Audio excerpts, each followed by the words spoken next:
বিশ্বাস দেখা যায় না, সেটাকে লোকে অহংকার বলে মনে করত। তার এত সত্যানুরাগ যে সেই সত্যানুরাগকে, নরেনের সেই সত্যানুরাগকে লোকে মিথ্যা ভান বলে মনে করত। সেই জন্য সাধারণ মানুষ খুব স্বাভাবিকভাবে খুব চট করে নরেনকে ভুল বুঝত।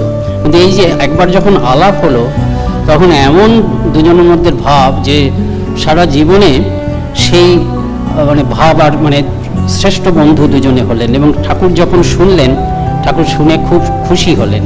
ঠাকুর বলেছিলেন যে গিন্নি জানে যে কোন হাড়ির মুখে কোন সরাটি খেটে যায়। পরবর্তীকালে এই নিবেদিতা, মিস ম্যাকলাউড, পাশ্চাত্য শিষ্যেরা এই জিনিসটা তারা উপলব্ধি করেছেন। এবং মিস ম্যাকলাউডের খুব সুন্দর কথা আছে। মিস ম্যাকলাউড ঠিক একই কথা বলছেন যে ঠাকুর মনে করতেন, মিস ম্যাকলাউড বলছেন যে ঠাকুর মনে করতেন যে শারদানন্দজি, তার ভাষায় কথাটা পড়ি, যাকে পাচ্ছি না, তা তিনি বলছেন যে শ্রীরামকৃষ্ণ ইউজ টু কনসিডার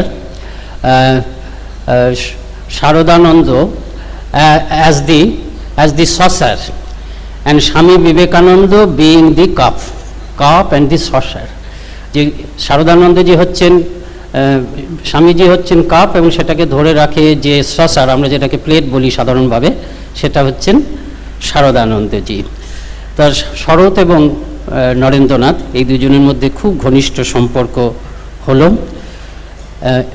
শরৎ মহারাজ এতই ঘনিষ্ঠ সম্পর্ক, লীলা প্রসঙ্গে সেগুলোর বর্ণনা আছে, যে একদিন দুজনে গল্প করছেন, ঠাকুরের সম্বন্ধে গল্প করছেন যে দক্ষিণেশ্বরের গোড়ারায় নরেন্দ্রনাথের সঙ্গে কথা বলা মানে শ্রীরামকৃষ্ণ আরও বড়ভাবে প্রকাশিত হচ্ছেন। যে দক্ষিণেশ্বরের গোড়ারায় তিনি যে অবতার, মানে শ্রীরামকৃষ্ণ হচ্ছেন দক্ষিণেশ্বরের গোড়ারায়, যেন চৈতন্যদেব আবার এসছেন, তিনি প্রেম ভক্তি সব বেলাচ্ছেন, এরকম নানা রকম কথা বলছেন। আর শারদানন্দজি অবাক হয়ে বুঝতে পারছেন যে তারা যে ঠাকুরের কাছে আছেন সেই ঠাকুর কত বড়। তা সেরকম পায়চারি করতে করতে অনেকক্ষণ ধরে কথা হচ্ছে, রাত্রিবেলায় অনেক রাত হয়ে গেছে। তখন শারদানন্দজি বোধহয় বললেন যে তোমাকে একটু তোমার বাড়িতে পৌঁছে দিয়ে আসি। একটু এগিয়ে দিয়ে পৌঁছে দিতে গিয়ে একেবারে